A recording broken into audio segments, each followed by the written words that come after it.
Writing Month, Journal Paper Writing Plan, Sprint Edition, Session 5, Conclusions.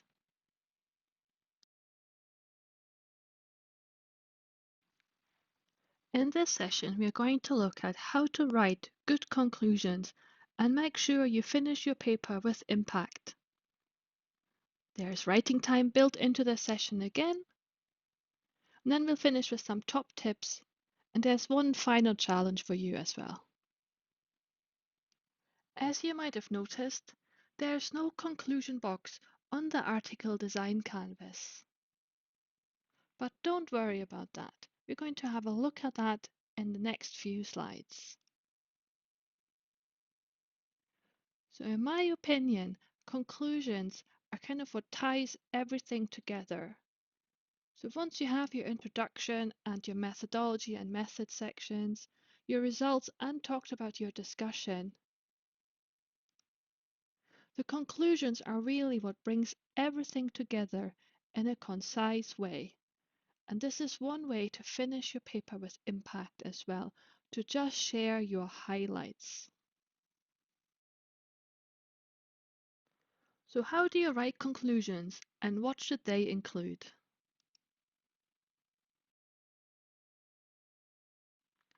First, you want to remind the reader, and maybe yourself, what the research question was or what problem you were trying to solve. And make sure you also answer the "so what" question. Why does it matter? Why is it important? Use this space to summarize your key results and focus on the main points and key messages. And make sure you do finish with implications to showcase the wider impact of your research and your paper. How should people think differently now that they have read your paper? Or maybe there's something you want them to do differently. And how has your work changed interpretation of previous research?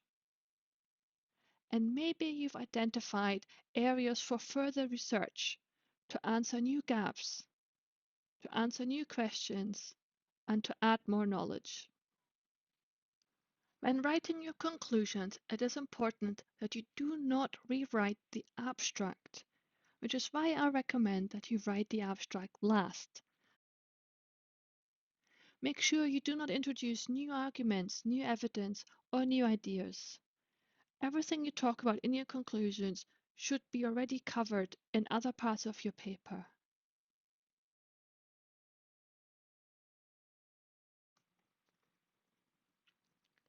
Instead, make sure that you do finish with some suggestions or recommendations to the reader. Make sure you remind the reader of your potential impact of your work. And make sure you have an impactful closing sentence. And you might want to go back to your opening sentence to remind yourself what was the big question you tried to answer.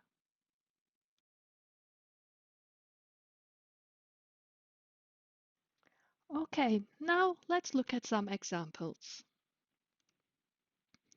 First up is our qualitative health research paper. And here you can see the full conclusions.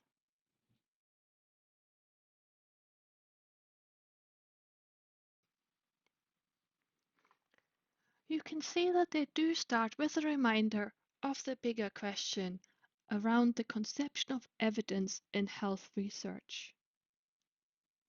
You can also see that they have very limited references in this part and they don't really share any data. It is just a summary of their findings.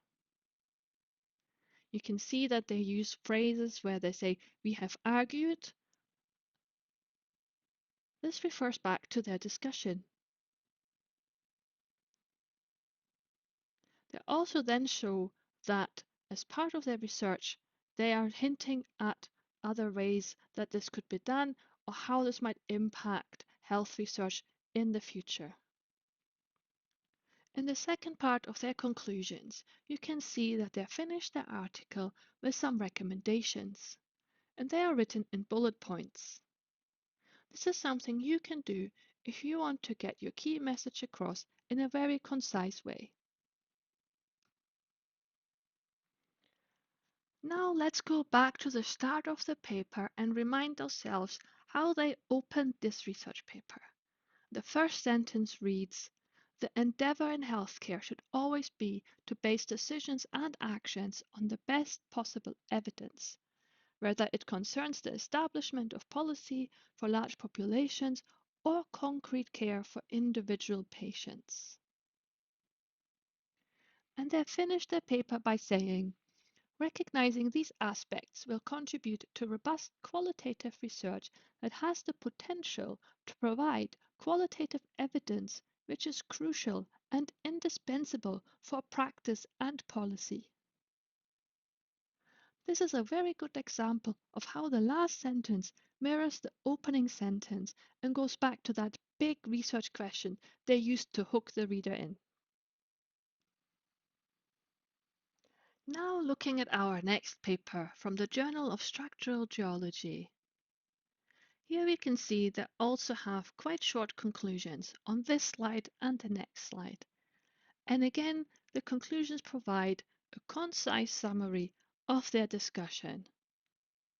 Again, they don't include any data. All of that is within the results and discussion chapter. However, they do summarize some of their findings.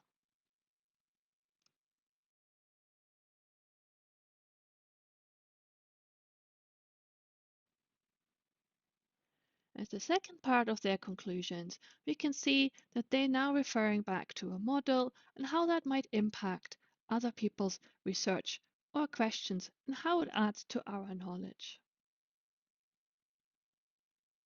But how does their closing of their paper compare to their opening?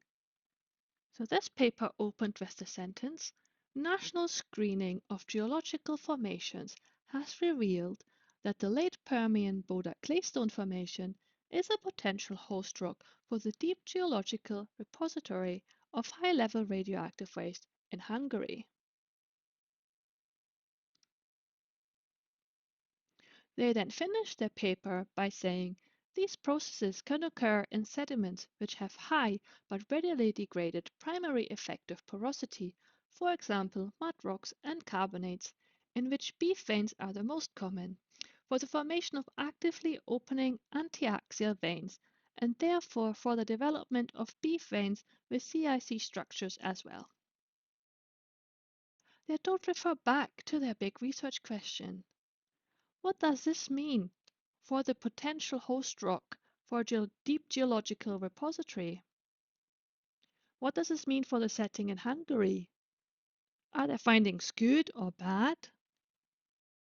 They really could have used this last sentence to go back to their big question around geological repositories for high-level radioactive waste in Hungary and how their research sits within this big question.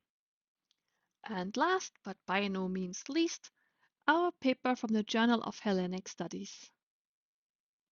Here again you can see they don't use any headers as this is one piece of text. But the last part of this paper can be considered the conclusions. You can see here they summarize again their findings between these two figurines that they're compared.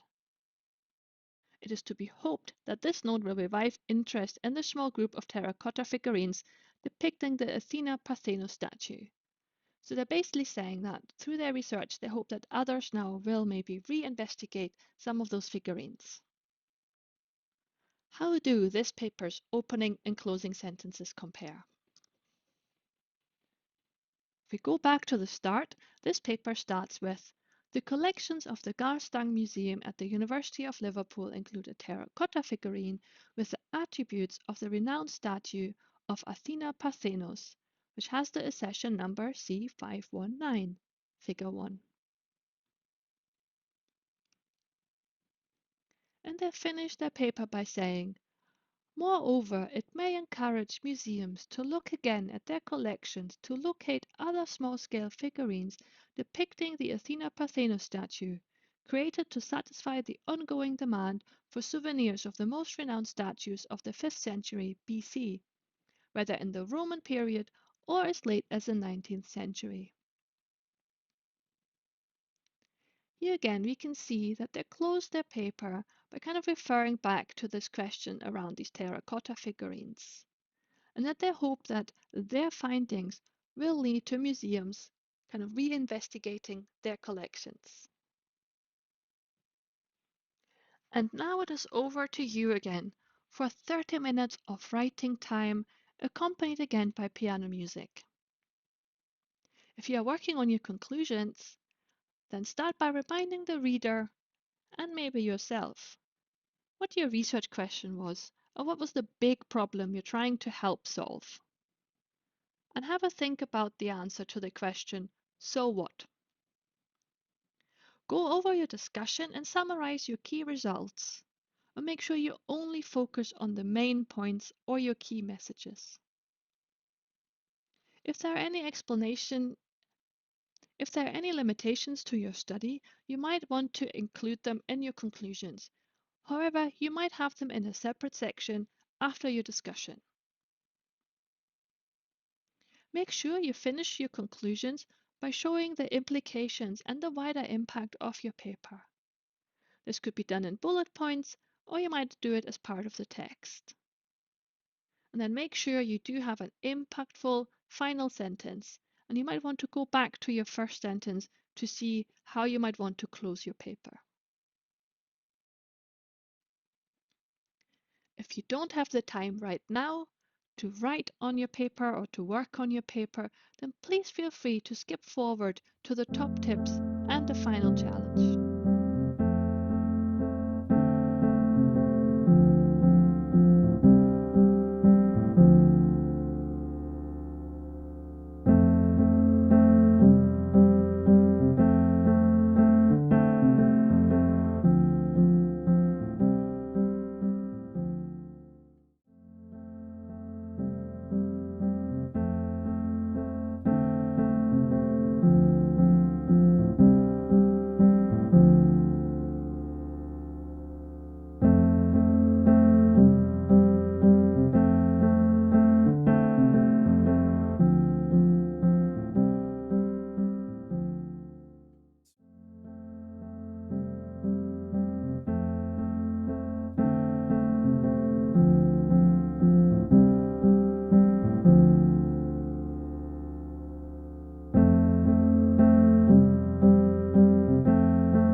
minutes of writing time left. Make sure you slowly come to an end, and make sure you do save all of your hard work.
Okay, let's finish the session with some top tips and one more challenge.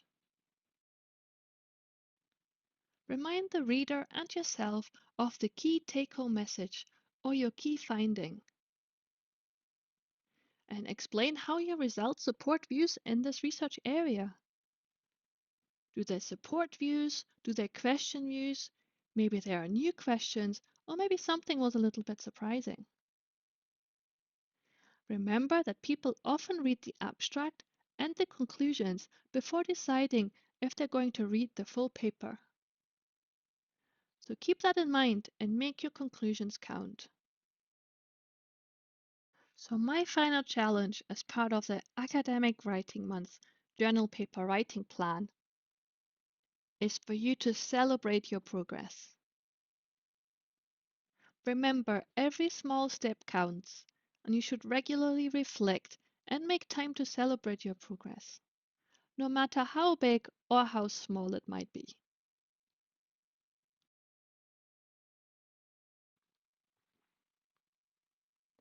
Thank you again for watching the Journal Paper Writing Plan Sprint Edition sessions. You can find the other sessions and more information on my blog on www.transfer-rds.co.uk. If you would like to have further support and join a small writing community, you can join my Journal Paper Writing Club, and I will link to that in the description below.